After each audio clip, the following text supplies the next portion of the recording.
લક્ષ્ય ન્યૂઝ, એક નજર, એક લક્ષ્ય. કલોલમાં 18મી ભગવાન જગન્નાથજીની રથયાત્રાને લઈને શાંતિ સમિતિની બેઠક યોજાઈ. જુલાઈએ કલોલ શહેરમાં ભગવાન જગન્નાથજીની 18મી ભવ્ય રથયાત્રા યોજાવાની હોવાથી રથયાત્રા શાંતિપૂર્ણ અને નિર્વિઘ્ન સંપન્ન થાય તે માટે કલોલ શહેર પોલીસ મથક ખાતે શાંતિ સમિતિની બેઠકનું આયોજન કરવામાં આવ્યું હતું. આ બેઠકમાં જિલ્લા પોલીસ વડા વાસમ શેટ્ટી, રવિ તેજાની અધ્યક્ષતામાં વિવિધ મુદ્દાઓ પર ચર્ચા કરવામાં આવી હતી.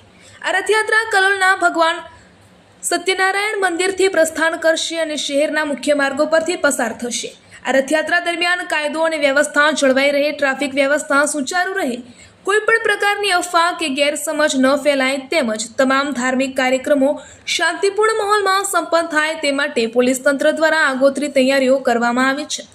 આ બેઠકમાં હિન્દુ અને મુસ્લિમ સમાજના આગેવાનો, વિવિધ સામાજિક સંસ્થાઓના પ્રતિનિધિઓ, વેપારીઓ, આગેવાનો તેમજ શહેરના નાગરિકો મોટી સંખ્યામાં ઉપસ્થિત રહ્યા હતા.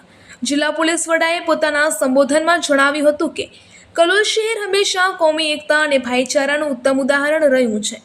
આ પરંપરા યથાવત રહે તે માટે દરેક નાગરિકે જવાબદારીપૂર્વક વર્તવું જોઈએ અને કોઈ પણ પ્રકારની અફવા પર વિશ્વાસ ન રાખવો જોઈએ.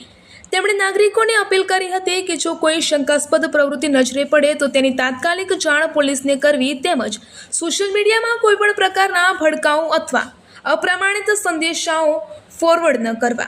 રથયાત્રા દરમિયાન પોલીસ દ્વારા ચુસ્ત બંદોબસ્ત, ટ્રાફિક નિયંત્રણ, સીસીટીવી દેખરેખ અને સતત પેટ્રોલિંગની વ્યવસ્થા કરવામાં આવશે. આ બેઠકમાં ઉપસ્થિત હિન્દુ અને મુસ્લિમ સમાજના આગેવાનોએ પણ પોલીસ તંત્રને સંપૂર્ણ સહકાર આપવાની ખાતરી આપી હતી. બંને સમાજના પ્રતિનિધિઓએ શહેરમાં શાંતિ, સૌહાર્દ અને ભાઈચારાનું વાતાવરણ જળવાઈ રહે તેમજ ભગવાન જગન્નાથજીની રથયાત્રા સંપૂર્ણ સફળતાપૂર્વક સંપન્ન થાય તે માટે સૌએ સાથે મળીને કાર્ય કરવાની પ્રતિબદ્ધતા વ્યક્ત કરી હતી. રિપોર્ટર સંજય નાયક.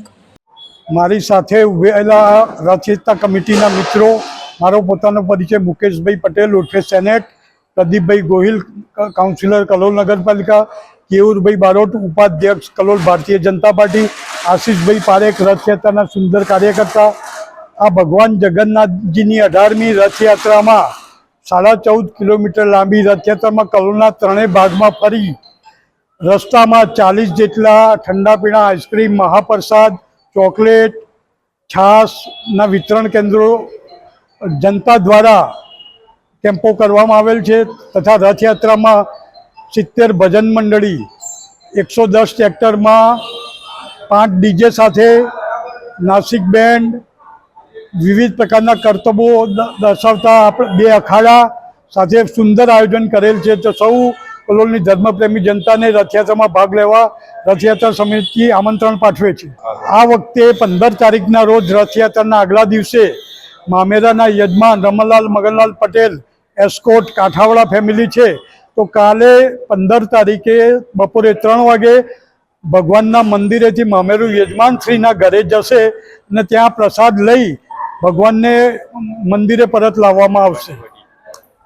આગામી 16 તારીખે જો રથયાત્રા ઉજવણી થવાના છે, એની લીધે આજ કલોલ શહેર પોલીસ સ્ટેશનમાં એક શાંતિ સમિતિ મિટિંગનું આયોજન કરવામાં આવેલ છે.